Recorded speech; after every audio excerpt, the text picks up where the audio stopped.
And that's really important. You have to be organized if you want to pursue this lifestyle. If you want to be a full-timer in a small space, your organization skills matter, because otherwise it's just going to be chaos. Hey, there's Wyatt. Another video in the series looking at those who are living the full-time lifestyle, giving you tips, tricks, and ideas, and just in case you wanted to do it yourself. And in this one, I talked to Brian, who spent 7 years in a converted school bus, and gives his ideas on the lifestyle. And hope you enjoy. If you do give it a like, subscribe, so I can do a lot more. Thanks. My name's Brian, and I full-timed in a converted school bus for about 7 years with my then wife and our 3 kids. Nice. And what year was the bus? It was a 1996 Bluebird cab over. It was a 40-foot school bus. Yeah, we bought it from Bryson, I think. It had been Snohomish School District route bus. Oh, okay. Yeah. And so then you converted the whole thing? Yep. We found a storage lot that was willing to allow us to kind of do a project, and gutted it, took out all the seats, ripped up all the flooring, all the way down to the bare metal on the top and bottom. And then we spent about a year. I was working full-time at the time, so we basically had weekends. So it was like a straight year of weekends. Every weekend, getting up early, going to the storage lot, getting materials, And of course then, during the weeks, we were doing planning and design work and making cut lists for ourselves and figuring out, okay, what do we need as far as supplies go? How's the floor plan coming together? Because as we started building it, we started realizing, okay, this can't go here, it has to go there, and there's a whole. So we were busy day in and day out, basically. Yeah.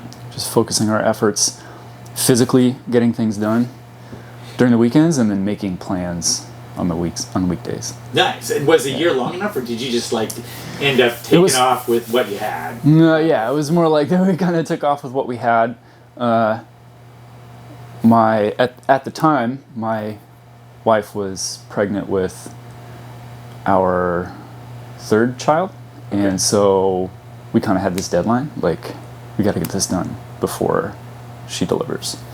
And a year was cutting it pretty short. We learned this thing, and it became kind of an inside joke that I still carry with me to this day, that like, however long you think a project is going to take, it's probably pretty accurate to take that estimate and multiply it by 3, and that's how long it's actually going to take. Right. And it's worked so well as far as estimating how long something is going to take that it's eerie. Like it's almost scary how accurate that is. So you still use it to this day, just with a lot Oh yeah, that you did. yeah. If I think something's going to take 30 minutes, hour and a half, and that gets me pretty close. Nice. Because so many unexpected things come up, and there are small delays, and you run it. Everything changes once you start. Yeah, definitely. And so you guys just decided at the end of that year, okay, this is good enough to take off and just do stuff, and we'll build some more as we go. Yeah, like most of the major construction was done. Most of the major infrastructure was done. We had gotten it painted, and all that was left was finish work on the inside. We had to do the flooring, and I think, yeah, that was it. We kind of were racing against the clock right at the end to get the plumbing done, all the drain piping put in before we had to actually bring it to the lot that we were going to stay at. We had done some research on Craigslist for the past 6 months before we actually moved in, and ended up finding a lady locally that had some acreage. She had about 2 acres, and she ran a little sheep farm, and she had a spot, and had posted RV space for rent, and so we just contacted her among others. But she ended up being really cool, and was interested in the project, and was kind of had our back from the very beginning. So that was a great relationship. She was, as far as landlords go, we probably could not have found a better landlord. She kind of stayed out of our business, but was there to help us when we needed it, and the rent was really reasonable, and it was a very peaceful existence for many years. Nice. What was the inspiration to full-time and a bus to begin with? What really got you fired up and really made it so that you could go through that year and still just keep going?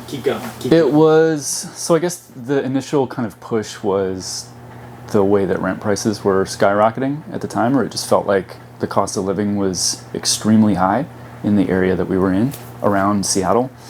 And so we just felt like we couldn't make it work, even in, even on the cheap end, right? Like it was still hard on the income that I had. And, she wanted to be a full-time stay-at-home mom. So we really just had my income, and it wasn't huge at the time. So we were just doing what we could. And full-timing represented a way to not just like be able to get by, but also be able to save money to be able to reach bigger goals for ourselves in the future, and to be able to actually have a future that made us excited and inspired us to, keep going and work hard and all that stuff. Did it pan out like you thought it would? It did. And the other side of like why we decided to do the full-timing thing is because we had watched enough YouTube videos of people full-timing, and there was this one video in particular of this guy that had basically done the same thing, converted a bus, and it was just really simple. Like it wasn't a huge project. He just basically made sure that he had the bare minimum to survive, and the whole video was about like all the ways in which he was free now that because he had created this home for himself that was mobile and portable, and all the ways that he could save money, and all the ways that he was able to better enjoy his life because of that money that he saved. So, yeah, it was really about money for us. Right. And so that video that you watched, what were some of the other highlights that made you, kept you inspired? Or was there anything else in the lifestyle besides saving money? I think that kind of this idea of creating a space that is custom tailored to your needs was really inspiring. We had rented several different apartments, and had always just kind of felt frustrated by trying to shoehorn our life into somebody else's design. Like apartments are kind of laid out in a way that is one size fits all, but a lot of times you struggle, and things don't really ever feel like they are made just for you. They feel like they're made for the masses, and you're just trying to like make it work, and it just always feels temporary. So I think it represented a way to create a space that was uniquely ours, and that felt like it had meaning, and that felt more permanent. And did it do that? Did you feel like you were at home? Did it feel like all the stuff you had put into it, the love and care that you had laid everything out, it felt like home? Absolutely. It felt like everywhere you looked, every surface you touched, that was there because we had decided that it should be there, and we poured ourselves into it. And it was really rewarding to live in a space like that, where we felt like we had created something that served us in that way.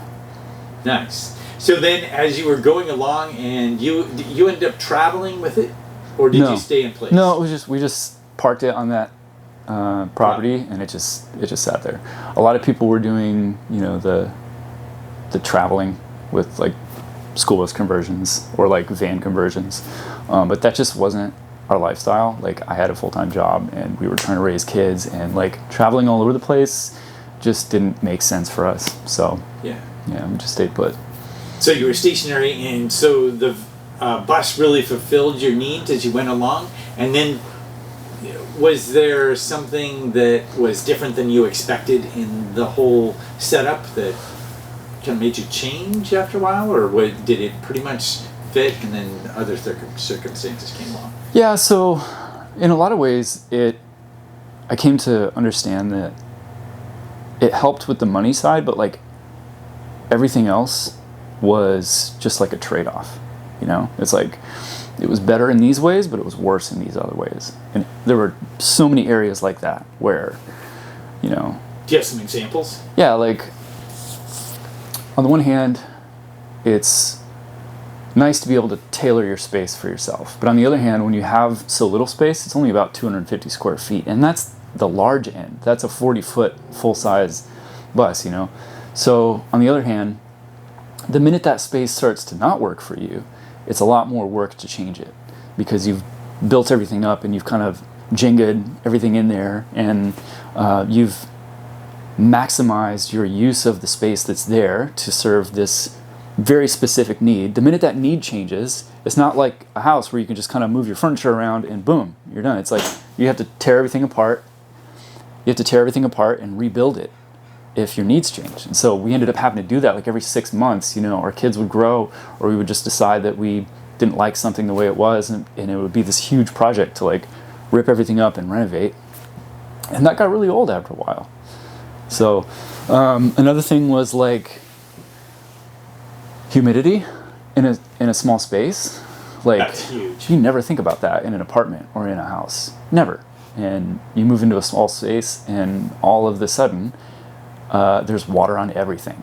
There's condensation on everything. Mold is like constantly, especially in this area where it rains 9 months out of the year. Yeah. Mold is right around the corner all the time, unless you're constantly staying vigilant about getting fresh air in there. And, you know, that dehumidifier, absolutely a necessity. I would never try to full-time without a dehumidifier, like a big, like the kind you would put in your basement, not like one of these little, you know, Yeah, those don't cut it. catalytic whatever, like designed for your closet. No, like a, you know, a large, loud, you know, 3-prong plug dehumidifier. The Yeah. real, you need one. So, Right. other ways that it's a trade-off, like dealing with your waste. That's something that you just never, you take for granted in an apartment, in a house. You just never have to worry about it. And suddenly you realize that like all of the waste we produce as human beings is like a biohazard, right? When solids combine with liquids, they become toxic. Not only toxic to humans, but toxic for the environment. So you need to figure out ways to keep them separate and then deal with each one on their own. And if you're not at like a campground or somewhere where there's already infrastructure set up to deal with your waste, it's a huge nightmare. Like it's a huge headache to try to figure out how to do that in a way that, you know, respects the law and also doesn't damage nature or endanger humans. So it's, I think it's something that a lot of people just kind of gloss over when they make, you know, you see social media content where people are just like focusing on all of the glitzy kind of glamorous parts of that lifestyle, but there's a lot of logistical things that are less glamorous and that are really kind of difficult to deal with in the long term. I'm trying to think of unexpected positive benefits, and I think that because we had consumed so much content around that lifestyle, we kind of knew what all of the positives were going to be going into it. That's part of the reason that we were able to stay inspired long enough to get that project done. A big thing was just like the freedom that we felt owning less stuff.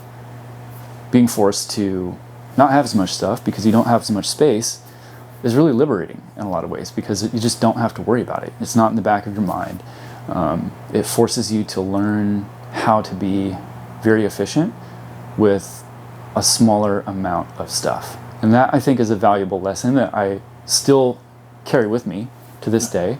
You know, the ability to look at the things that I have and go, okay, what do I really need? And what is just like fluff, right? And also the ability to look at things when I'm out in the world, being constantly bombarded by messages, buy from everywhere, and being able to filter out, okay, what do I actually need versus what do I not need? Like what's just a luxury?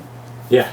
So that's a skill that I kind of didn't really understand how that skill would be a benefit, but it stuck with me. Nice. So then, as you went along with this and you're doing stationary, and you did it for how long? It's about 7 years. 7 years. That's a long stint to be Yeah. stationary, right? Yeah. And so you had all kinds of life stuff going on, and suddenly, you know, was a 7-year itch or whatever it might be. What was the catalyst that finally made you go, you know what, this has been a huge benefit for me, but I'm out? It's basically just our kids got to a point where they were so big, and we started to understand that they just needed more space. The small space worked really great when they were babies, because we were so vigilant about maximizing the space that we did have. And then even into when they were toddlers, but they reached a certain age where they were just becoming very physical, and they also needed, space to do their homework, and they needed space to do projects, and they needed space to run around. And it just got to a point where we can't keep them cooped up in this tiny little space anymore. They need more space. And we also were at a point in our lives where we felt like we had the resources to give them more space. So it was kind of those two things that came together, and we just decided that hey, it's time to move on. Yeah, would you recommend the lifestyle to other people? I would. I think it makes sense in certain situations. I think I would be very cautious about getting caught up in the kind of Instagram, the glorification of the lifestyle that you see on social media. I think it's very easy for people to look at it from the outside and be like, yeah, that's so great, let's do it. We had friends that tried the same thing because they saw the videos that we were making, or they saw other people's videos, and they would try it, and they'd have to, they bought a bus, they started the conversion, and then they end up having to sell it because they were just I don't want to do this, this is too much, we can't handle this. Or they'd do a conversion, they'd move in, and they'd really struggle. They would not be able to, they weren't at the point where they could organize the space well enough to be able to live comfortably. And that's really important. You have to be organized if you want to pursue this lifestyle. If you want to be a full-timer in a small space, your organization skills matter, because otherwise it's just going to be chaos, and it's going to be really uncomfortable. It does make sense if you're feeling like financially you're suffocating. I think it can represent a way to empower yourself to save money, pay off debt, reach your goals, that sort of thing, and ultimately have a better life. But you need to be really diligent about making sure that you're aware of the downsides and being prepared for discomfort, because it's not just a silver bullet. It's not a free lunch. It's a trade-off. You're trading one set of problems for a slightly different set of problems. So just understanding how that works and how, it's always going to be a trade-off, I think that will be the healthiest way to approach it for anyone that's interested. Nice. Yeah. Nice. Any last thoughts for people who might be considering it, or? Yeah, so it is fun. It does feel really good to cut your rent in a third, by 2/3. If you're drawn to it, if it excites you, then that's a good sign that you need to go for it. Just make sure you also do your research and do your homework and understand all of the things that are at play, all the things that are involved, and you'll be good. Nice. Thank you very much. You're welcome.